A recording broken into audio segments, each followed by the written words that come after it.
So we've previously looked at the role of the Song dynasty as a part of East Asia in this time frame. All right, we've looked at continuities, some changes, innovations, and cultural traditions.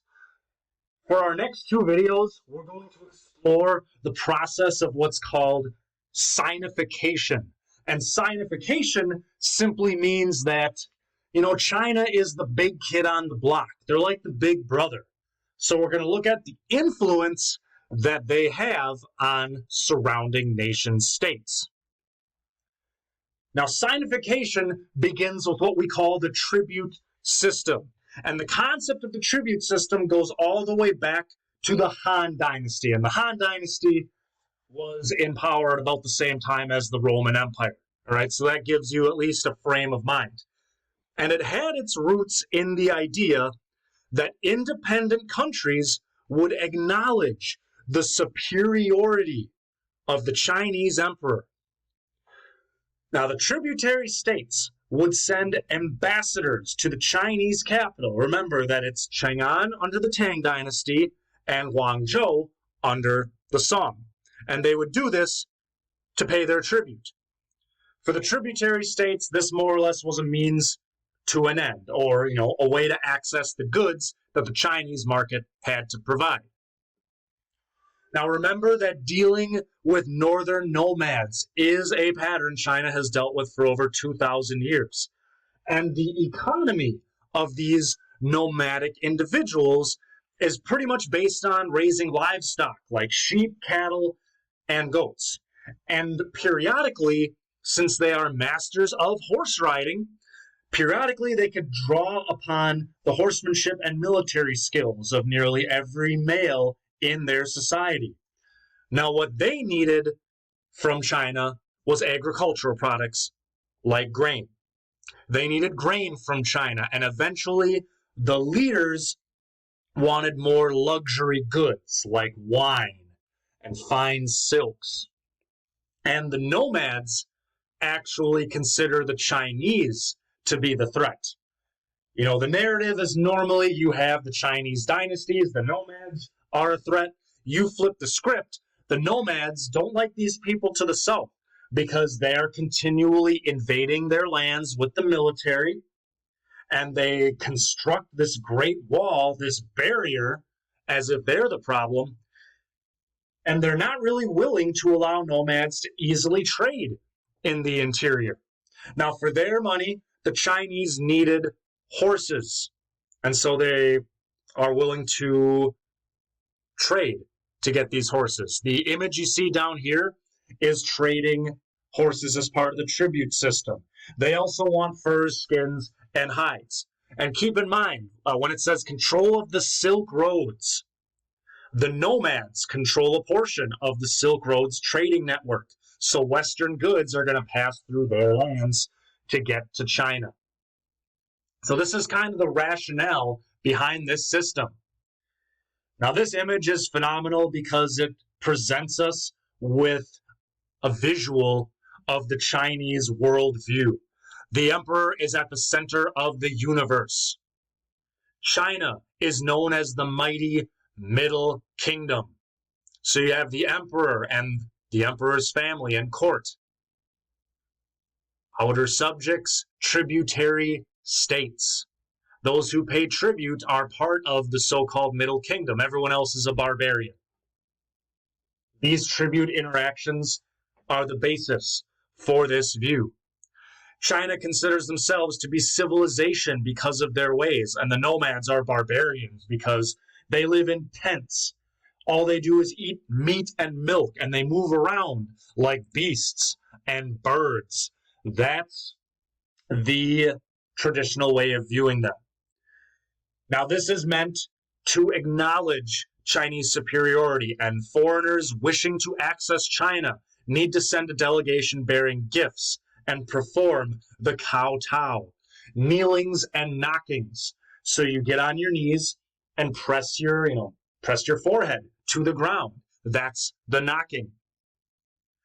The Chinese would then provide delegations with access to trade markets and gifts that were worth more than the tribute. All right, so we see the tribute being offered. We see the kowtow. It's unequal because China would give more than the value of what they got to prove that they are indeed superior. And occasionally there were nomads that took advantage of the Chinese. It happens with the Xiongnu barbarians and the Han, and also Turkic peoples and the Tang.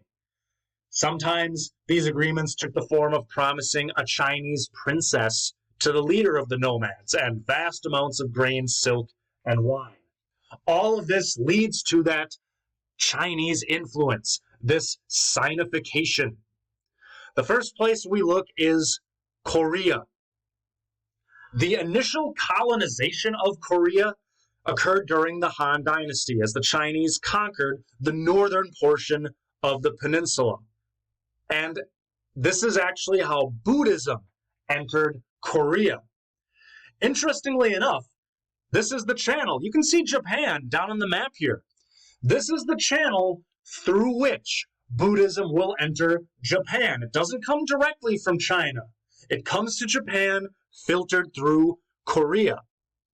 Now, Korean leaders will refer to themselves as Wang, which is the Chinese term for king. The Korean states resisted the Chinese unless it worked to their advantage. The Silla allied with the Tang to unify the peninsula, but resisted efforts to set up a puppet regime. So that's where we see the tie-in with Tang China. In the 900s, the Silla were overthrown by the Koryo. Koryo is how you pronounce it, so it's clear where Korea will get its name. And this new dynasty will last from 936 to 1392, so it goes well within our time frame, and they maintain relations with the Song. Now, a tribute system was set up. Missions to China will bring information back to the peninsula, and the capital of Kumsong was modeled directly after Chang'an. The students who are sent to China study Confucian texts and the natural arts and sciences. Koreans will create a library of Buddhist texts that are based on woodblock printing. And the world's first surviving book that was made using movable type came from Korea. The aristocracy, all right, eventual aristocratic domination, they became very Chinese in their culture. And schools for studying Confucianism were set up in Korea to prepare for their own civil service exams. So a civil service system does get set up in Korea. You know, this is where we see that China does have this big brother relationship to the Koreans. Although the system was set up, this exam system lasts for over 200 years, it's never as prominent as it was in China, although it does somewhat reduce the influence of the local hereditary elite. Now, the influence of Confucianism alters gender relations. Korean women had traditionally raised children with her husband in her parents' home. But in Confucianism, she was said to belong to her husband's family. Other customs, like remarriage of widowed and divorced women and female property inheritance, would also disappear from Korean society because of the Confucian influence. Now, all of this, this Sinification doesn't really affect the peasants all that much. Except for Buddhism. The spread of Buddhism will impact the peasantry. And it's even very striking to note that slaves are about 1/3 of the Korean population by the year 1100. There was almost no effect on them. So there's a very strong influence of China on Korea. Now again, keep in mind that geographically speaking, Vietnam is often lumped in with Southeast Asia. But as you look at the map, you can see the geographic border that's shared with China. So we certainly will take a look at them as part of Sinification. Vietnam did maintain a tribute system, but the weakening of the Tang dynasty allowed to the creation of a separate state, this Lý dynasty. Now, the Vietnamese dynasties claimed their own mandate of heaven. So we see that they had, independence in air quotes. They used it to proclaim their own mandate of heaven, use their own court rituals, and they had a Chinese-based exam system to staff their bureaucracy. This will undermine the existing elites, and there is some mobility for commoners. The individuals in Vietnam are going to see themselves as a southern extension of China, but they're still their own people. They have their own distinct culture. Now, the elites in Vietnam adopt many elements of Chinese culture. Like, there's Confucianism, there's Taoism, Buddhism, different administration techniques. The Red River Valley was part of the Chinese sphere for over a millennium. And these are like the northern cultural areas. The area was rich in rice, such as the champa rice that we saw as an innovation in East Asia. So it really made sense for the Chinese to expand here and bring it into the fold politically. The Chinese presence here was mixed, but the Chinese referred to it as the pacified South. So they acknowledged it as like China, but not quite China, and they despised the locals. Interestingly enough, we saw in Korea that the influence of Confucianism will alter gender relations. Women in Vietnam will maintain a larger role in social and economic life, and they will resist the Confucian ideas of gender.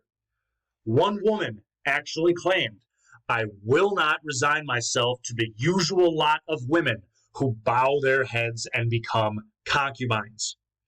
For the most part, women are allowed to choose their husbands, and married men will live in their wives' households. So as we start looking at Sinification, we see that the tribute system leads to this proliferation of Chinese culture. Different effects, as we see that, yes, it influences Korea and Vietnam, but certainly in different ways.